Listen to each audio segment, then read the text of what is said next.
Ma'am, सबसे पहले तो आपके चैनल का बहुत बहुत धन्यवाद, और आपके साथ साथ जितने भी जम्मू के हमारे लोकल मीडिया चैनल्स हैं सब ने डेली वेजर के इशू को काफ़ी समर्थन दिया, और उसके साथ साथ मेरे जो साथी जिन्होंने लगातार इस मूवमेंट को चलाने में हमारा सहयोग किया है, उन सबको मैं धन्यवाद करता हूँ।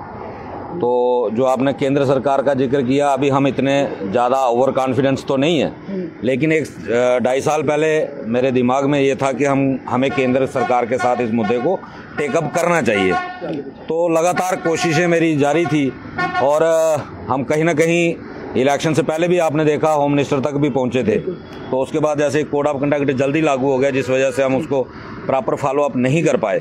लेकिन हमें बड़ा अफसोस हुआ उस वक्त भी, 31 जुलाई 2024 को जब होम मिनिस्टर तक हमारा मेमोरेंडम पहुंचा, तो वहां से उनका पहला सवाल था कि ये 70 महीने की जो वेजेस पेंडिंग है, ये क्या इशू है। और तब हमें महसूस हुआ कि आज नहीं हुआ तक केंद्र तक हमारी बात क्लैरिफाई नहीं हो पाई है। रेगुलाइजेशन का इशू तो पहुंच चुका था, बीजेपी के नेताओं ने पहुंचाया था, जो कमेटी बनी थी उन्होंने पहुंचाया था, लेकिन पेंडिंग वेजेस का इशू जो है वो 31 जुलाई 2024 को होम मिनिस्टर साहब के सामने आया, और उन्होंने तुरंत जो हमारे बी सुरेंद्रन जी जो मेमोरेंडम लेके वहाँ गए थे, तो उन्होंने तभी हमें फ़ोन किया कि ये क्या इशू क्या है। तब हमने उनको ब्रीफ किया कि ये हमारी पेंडिंग वेजेस है जो हमें हर मंथ मिलनी चाहिए थी। तो तभी हमें ये एहसास हो गया था कि जम्मू कश्मीर की सरकार जो है प्रॉपर हमारा मुद्दा वहाँ पे नहीं रख पा रही है। तो अब हमने लगातार इसी कोशिश में थे, और अब हमारे माननीय जो नॉर्थ इंडिया के हमारे ऑर्गेनाइजिंग सेक्रेटरी है BMS के पवन कुमार जी पिछले दिनों जम्मू में भी आए थे। तो हमने ये मुद्दा रखा था, और उनको प्री बजट मीटिंग के लिए वहाँ बुलाया गया था।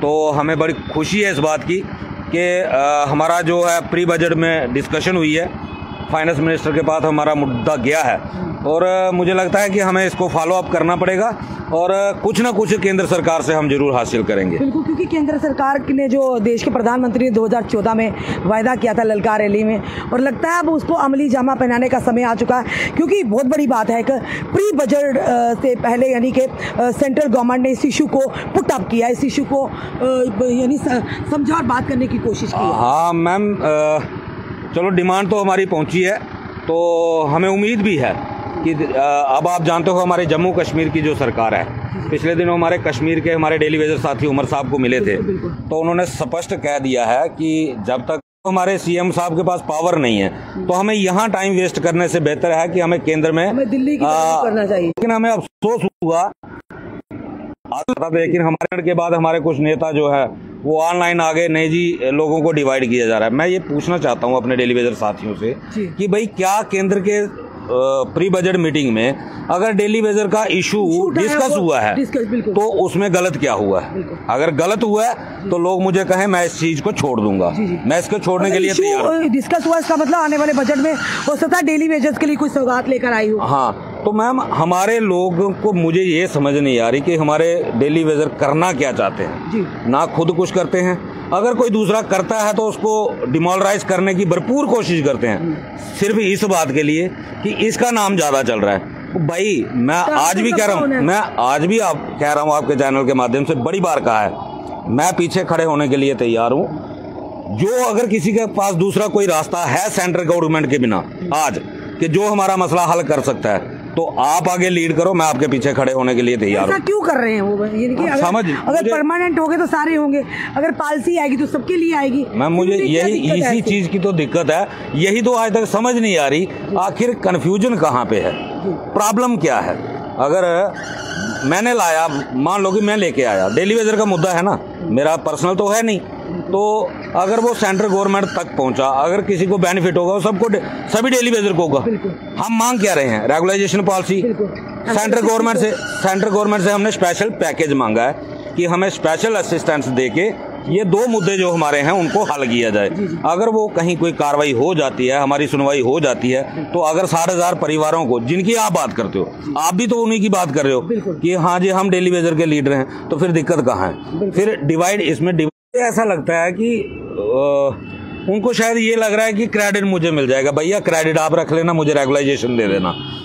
मैं कहता हूं जो आप उस रास्ते पे चलो, मैं आपके साथ अगर ना खड़ा हुआ तो जो मर्जी कह देना। मेरा कल भी मोटिव जो था वो रेगुलाइजेशन था, आज भी मेरा मोटिव जो है वो रेगुलाइजेशन है। लीडरी जिसको करनी है उसके लिए खुला मैदान है, वो आके कर सकता है। लगता है यहाँ पर भी डेली वेजर के बीच में पार्टीबाजी चल रही है मैम, यही तो हो रहा है। अगर आज 30 सालों के बाद भी मसला कोई हल नहीं हुआ तो उसका कारण ही सबसे बड़ा यही है, क्योंकि हम एक दूसरे की टांगे खींचने में लगे रहते हैं। अगर आज केंद्र तक मसला पहुंचा, अप्रिशिएट नहीं कर सकते आप मत करो, मुझे क्रेडिट की जरूरत भी नहीं है, लेकिन अगर आपका मसला वहां तक पहुंचा है, कम से कम जो लोग आपका मसला लेके वहां पे गए हैं, आप सोशल मीडिया में जो कुछ चीजें बोल रहे हो सारी दुनिया देख रही है, अगर उन तक ये चीजें पहुंचेंगी वो हमारी मदद क्यों करेंगे?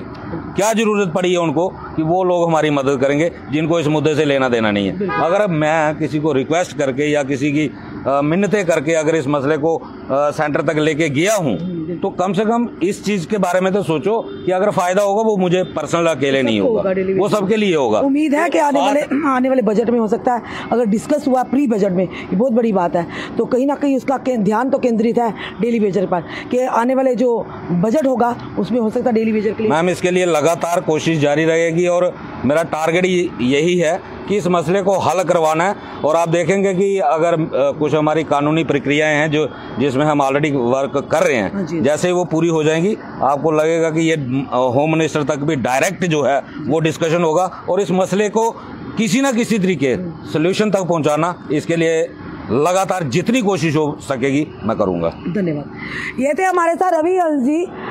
60,000 डेली वेजर्स की जो आवाज़ है हमेशा बुलंद करते हैं और यहाँ पर इनका साथ देना चाहिए। अरे इनका कोई पर्सनल थोड़ी, अगर होगा तो सबका होगा, जितनी भी 60,000 परिवार है।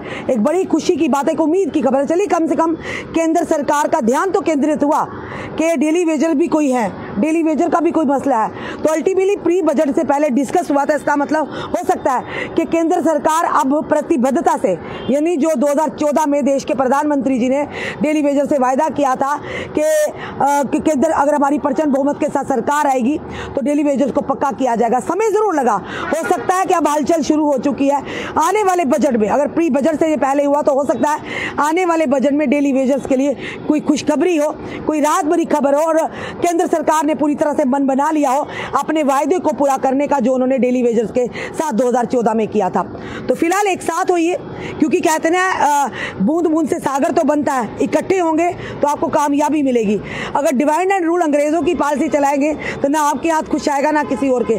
तो फिलहाल एक पॉजिटिव रिस्पांस मिला। आप देखते हैं कितनी जल्दी केंद्र सरकार इन डेली वेजर्स के लिए खुशी की खबर लेकर आती है। आपका क्या कहना है जरूर बताइएगा और इस वीडियो को ज़्यादा से ज़्यादा शेयर कीजिएगा। जुड़े रहिए हमारे साथ अगले अपडेट के लिए। जय हिंद, जय भारत।